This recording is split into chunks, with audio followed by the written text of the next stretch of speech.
বন্ধুরা, একটা বড় আপডেট। আপনার এলাকার আরো ৫,০০০ জনের নাম অন্নপূর্ণার তালিকায় উঠতে চলেছে ইতিমধ্যেই।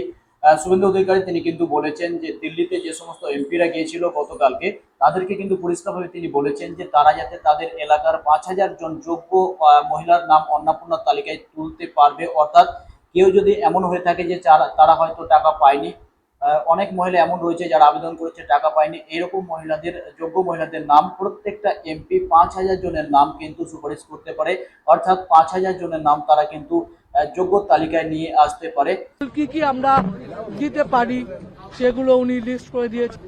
বা অন্নপূর্ণা ভান্ডার ৫,০০০ করে যারা দিয়েছে হয়নি, সেরকম ৫,০০০ এমপিরা দিতে পারে। তো অবশ্যই ভিডিওটাকে প্রচুর শেয়ার করুন এবং যারা এখনো পর্যন্ত টাকা পায়নি তাদের কাছে পৌঁছে দিন, তারা যাতে তাদের নামের যে তালিকাটা সেটা এমপির মধ্য দিয়ে সরকারের কাছ পর্যন্ত পৌঁছাতে পারে এবং নিজের নামটা অ্যাপ্রুভাল তালিকায় তুলে নিয়ে আগস্ট মাসের টাকাটাও যাতে তারা পায়।